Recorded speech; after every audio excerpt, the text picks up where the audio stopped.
Est-ce que vous vous êtes déjà demandé ce que c'était que les restaurants Michelin? Eh bien moi oui, et il s'avère qu'il existe 4 récompenses du fameux guide Michelin. Les restaurants 1, 2 et 3 étoiles qui correspondent respectivement à des restaurants de plus en plus gastronomiques où aussi bien le service, le cadre et la cuisine sont de qualité exceptionnelle. Mais ce sont aussi des restaurants de plus en plus chers avec les restaurants 3 étoiles pouvant aller jusqu'à 500 € par personne. Mais c'est là qu'intervient la 4e catégorie et celle qui nous intéresse aujourd'hui, les bibs gourmands. Une récompense donnée à des restaurants qui ont une cuisine digne d'un gastronomique mais dont le prix est extrêmement faible et ne dépassant pas les 30 €. Bref, le meilleur rapport qualité-prix. J'ai trouvé quelques-uns de ces établissements à Tokyo et aujourd'hui on va aller les tester, voir si la cuisine et l'expérience est réellement supérieure à ce dont j'ai l'habitude ici. Aujourd'hui les amis, je vous emmène tester les restaurants Michelin au Japon. Et le premier restaurant qu'on va aller tester aujourd'hui, c'est un restaurant de ramen. Forcément, quand j'ai entendu dire qu'il y avait des ramen Michelin, j'ai pas pu résister à l'idée d'aller en tester une. Il en existe plusieurs, à peu près une dizaine dans Tokyo, et celle où je me dirige se trouve à Shinjuku. J'espère qu'il va pas y avoir trop la queue parce que comme d'habitude, les restaurants réputés, vous savez, à Tokyo, il y a souvent la queue. C'est pour ça que je suis venu à l'ouverture, il est 10h40, le restaurant ouvre dans 20 minutes. J'ai l'impression qu'il n'y a personne. Regardez-moi ça. C'est vraiment dans une petite ruelle.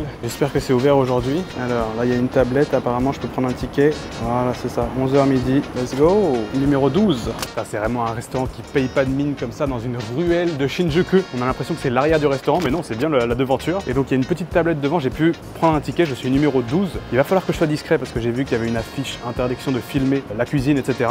Donc il y a le droit de filmer les ramen et moi, je vais attendre un petit peu. Je vous ai pas expliqué ce que c'était que ce restaurant de ramen. C'est un restaurant de ramen Shio, c'est-à-dire les bouillons au sel, les bouillons les plus simples qui existent. Et j'ai remarqué que les ramen qui avaient des récompenses Michelin, c'était quasiment que des ramen comme ça, parce que c'est les ramen les plus épurés, les plus simples. Et donc pour les maîtriser, c'est celle qui demande le plus de savoir-faire. J'ai vraiment hâte de tester celle-là. Moi, j'ai pas encore trouvé mes ramen préférés Shio à Tokyo. Peut-être que ça va être l'adresse. J'ai vu quelques photos, ça a l'air délicieux. Et on se retrouve en voix off parce que dans le restaurant, c'était tellement silencieux que j'ai même pas pu utiliser mon micro et parler. Mais voilà, j'ai reçu le bol de ramen. Regardez-moi ça. On est sur un bouillon clair, donc de type Shio, comme je vous ai dit, au sel. Et regardez, il est pas très épais, bien liquide, mais on voit quand même un petit peu de gras par-dessus. Les nouilles, elles sont bien claires et j'ai l'impression qu'il y a des petites graines de céréales à l'intérieur. On verra ce que ça donne. La tranche de porc qui est rosée, on dirait vraiment comme une tranche de jambon. Et bien sûr, il y a un œuf à l'intérieur. Sur le côté, je vois qu'il y a un peu de verdure et des petites touches de je ne sais quoi. Ça va peut-être se mélanger avec le bouillon.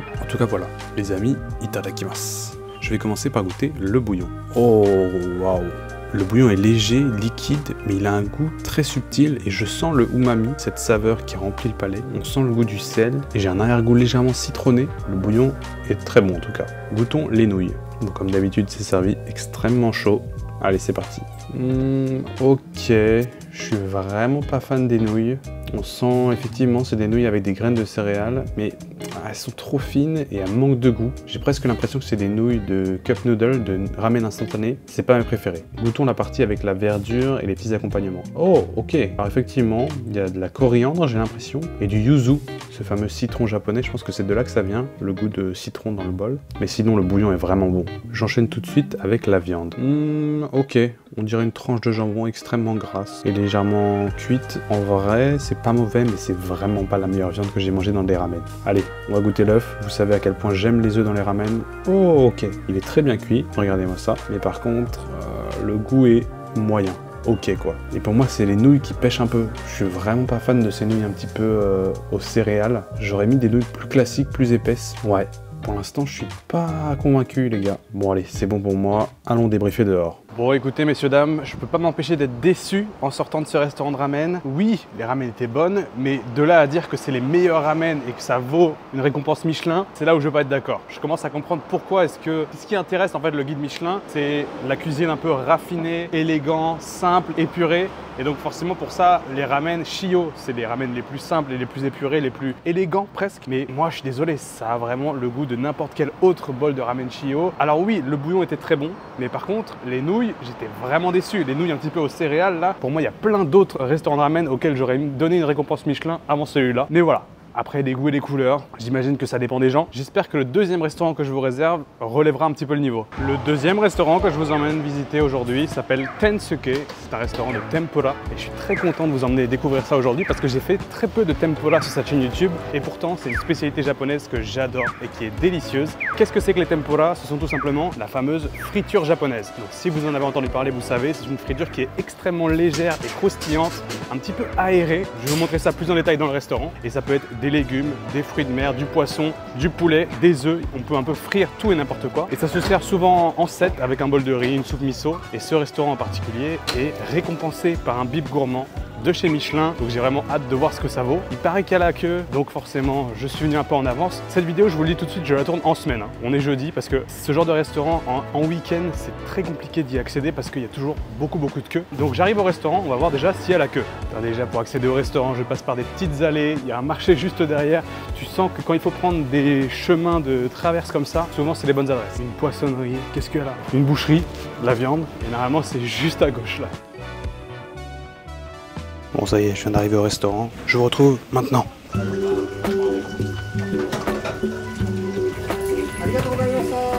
Mesdames et messieurs, je suis arrivé dans le restaurant. J'ai commandé et on vient de me servir un bol de riz avec un œuf frit par-dessus. Regardez-moi ça, ça a l'air délicieux. Et je vois qu'il y a des petits morceaux de friture aussi par-dessus. Aïe. Et là, on vient de me servir la soupe miso. Et regardez-moi cet œuf. C'est un œuf frit à la tempura. Il est coulant. Et ça sur le bol de riz. Attendez, je commence par ça parce que... un régal. C'est magnifique. Et ça, c'est que le début du menu, ça. La friture est incroyable. Le goût, bien assaisonné. Forcément, le gras qui arrive en fin de bouche. Je vais goûter la soupe miso.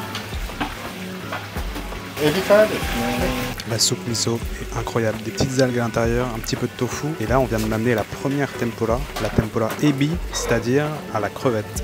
Et ça y est, ça commence. On a la petite crevette dans le tempura que j'ai trempée dans la sauce. Voyons voir ce que ça donne. Les amis, itadakimasu.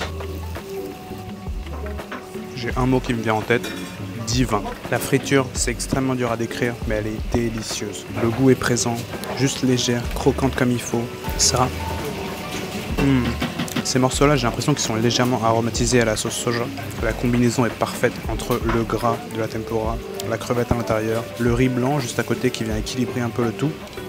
En fait, c'est trop drôle parce qu'il m'apporte tout un par un, donc c'est vraiment frais quand ça arrive. Je peux déjà vous dire que c'est le meilleur restaurant de tempura que j'ai fait de ma vie. L'œuf là, incroyable. Un œuf frit, c'est la première fois que je mange ça.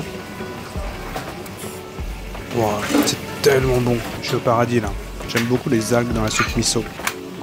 J'ai pris du retard, ils m'ont apporté plusieurs fritures. Ça c'est du ika, c'est-à-dire le poulpe, si je dis pas de bêtises. Voyons voir. C'est simple, c'est léger, c'est parfait. J'ai l'impression que dans l'ordre, ils commencent par les crustacés, crevettes, poulpe. J'ai du poisson qui arrive après et on finit par les légumes. Là je vais vous montrer, j'ai du poisson. Et vous voyez, c'est la chapelure en fait qui fait tout. Elle est vraiment hyper claire. Ça vaut tous les fish and chips du monde. Ça y est, on vient de m'apporter les légumes. J'ai aussi des petits accompagnements sur le côté. Du radis fermenté avec de la sauce soja pour se rafraîchir un peu le palais. Maintenant, je vais vous montrer mon tempura préféré, le tempura à l'aubergine. Je me répète, mais le mot qui me vient en tête encore une fois, c'est divin. Franchement, un menu comme ça, j'en veux tous les jours. J'avais vu que ce restaurant était extrêmement bien noté et extrêmement populaire et je m'attendais pas à kiffer autant. Ce qui est bien aussi des tempura, c'est que c'est pas du tout salé. En fait, si on veut, on peut rajouter du sel par-dessus. Moi j'aime bien comme ça. Yes.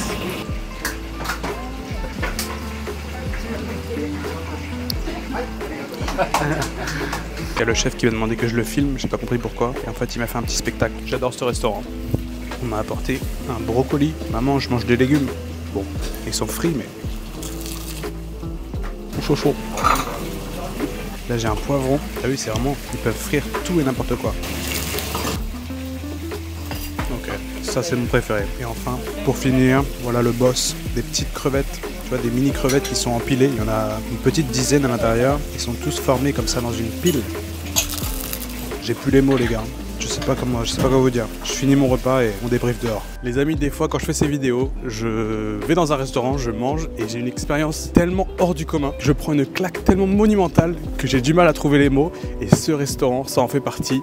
Tensuke, une adresse de tempura absolument à visiter si vous passez à Tokyo. Je vais vous mettre l'adresse dans la description parce que c'est de loin les meilleurs tempura que j'ai mangé de tous mes voyages au Japon. L'ambiance, le goût, l'expérience parce que c'est vraiment un tout. Ils t'amènent les tempura une par une et j'en ai eu pour 1800 yens, donc un tout petit peu plus de 10 €. Et franchement pour les tempura c'est extrêmement raisonnable. Des fois ça peut monter à 2-3 000 yens parce que c'est un plat qui est un petit peu considéré comme luxueux au Japon. Je voulais me garder, je voulais pas tout manger parce que je fais un autre restaurant juste après, donc je me suis suis dit vas-y, je vais pas tout manger, j'ai pas pu résister. J'ai tout mangé, j'ai tout fini, c'était vraiment délicieux. Je vais revenir, c'est sûr, c'est une adresse qui va rentrer dans ma carte et ça mérite amplement cette récompense du guide Michelin. Ça rattrape un petit peu les ramen de tout à l'heure. Écoutez, il me reste encore un restaurant à vous montrer, on va voir si ça va continuer sur la lancée. La troisième adresse que je vous emmène visiter aujourd'hui, c'est pas la première fois que je viens là, mais c'est la première fois que je vais rentrer à l'intérieur. Parce que cette vidéo, c'est en fait la deuxième fois que j'essaie de la tourner. La première fois, c'était une catastrophe. Je m'étais mal organisé et il y avait trop de files d'attente dans tous les restaurants que j'ai voulu faire. Et donc j'ai dû reporter la vidéo. Et j'avais abandonné ici, à Tonkatsu Marugo, à Akihabara, parce qu'il y avait beaucoup trop la queue. Je crois que j'étais pas venu le bon jour. Là, j'arrive et j'espère que je vais pouvoir rentrer cette fois-ci parce que c'est un restaurant qui est extrêmement réputé.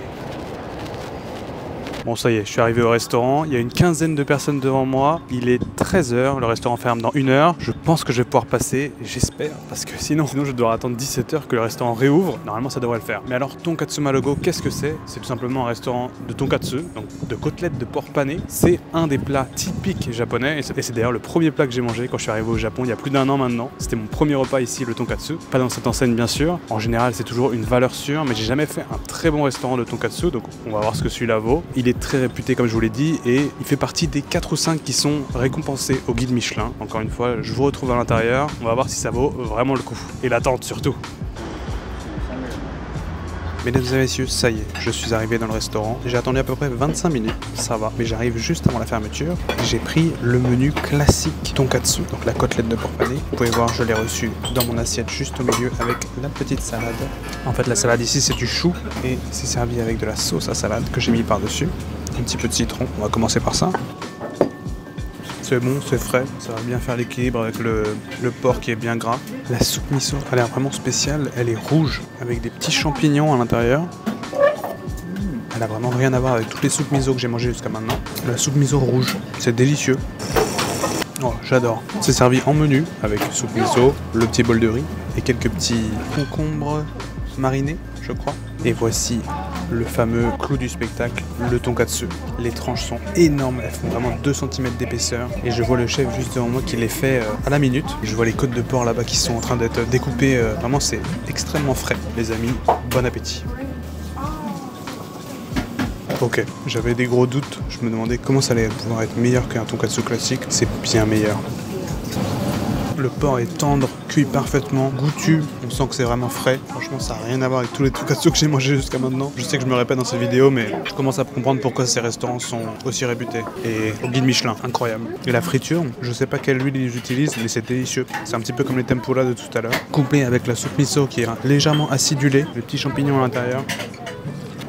La soupe miso, elle est pleine de umami. Ce fameux goût qui remplit tout le palais, je le ressens vraiment dans la soupe miso. Et sur le côté, j'ai la petite sauce de tonkatsu. C'est une sauce marron qui est normalement épaisse et sucrée. Je vais goûter. En général, je suis pas fan de la sauce tonkatsu, mais là, vu le restaurant, je me dis que ça peut être pas mal. Je vais goûter avec la sauce. Ça apporte un petit côté aigre, acidulé, légèrement sucré. Je suis bluffé. Il n'y a aucune fausse note pour ce tonkatsu. Chaque élément du repas est parfait, vraiment maîtrisé à la perfection. Je m'attendais pas à ça. C'est pas seulement le porc qui est délicieux, c'est vraiment tous les accompagnements. J'avais pas très faim en arrivant dans le restaurant, et pourtant, je vais tout manger. C'est juste trop bon. C'est la première fois que j'ai une tranche de porc aussi épaisse dans un tonkatsu. La chapelure, la friture, vraiment parfaite. Légère, goûtue, harmonieuse. Le porc est pas trop cuit, il reste encore un peu juteux. En arrivant dans le restaurant, quand j'ai vu les prix, je me suis dit, oula, ça a l'air d'être extrêmement cher pour un tonkatsu. Et en fait, ça le vaut, carrément. Décidément, cette vidéo, je me fais des nouvelles adresses, un nouveau carnet d'adresses. Je sais plus exactement combien ça coûte tout ça. Je vais aller payer et on se retrouve dehors. Oh les amis, j'ai le ventre blindé, comme on dit. Je suis repu. En même temps, 3 restaurants dans une matinée. J'ai payé 2150 yens pour ce restaurant de tonkatsu. C'était le repas le plus cher de la vidéo, mais je peux vous le dire que ça les vaut. J'ai encore une fois été extrêmement surpris. Je m'attendais à un tonkatsu vraiment basique, juste bien fait quoi. Et je pensais que c'était pour ça qu'il était réputé le restaurant. Et en fait, encore une fois, ça n'a rien à voir avec les tonkatsu de base que j'ai l'habitude de manger ici. C'était bien meilleur. La friture, l'épaisseur de la viande, la fraîcheur de la côtelette. Enfin vraiment. Et surtout, ce qui m'a surpris, c'est qu'il n'y avait pas juste le tonkatsu qui était bon. Tous les ingrédients autour étaient incroyables. La soupe miso, la meilleure soupe miso que j'ai mangée au Japon, un petit peu rouge là comme ça. Je sais pas exactement pourquoi elle était rouge d'ailleurs. Sûrement un type de soupe miso que je ne connais pas. Encore une fois, une très bonne découverte et une très bonne adresse à noter. Hein, bien sûr,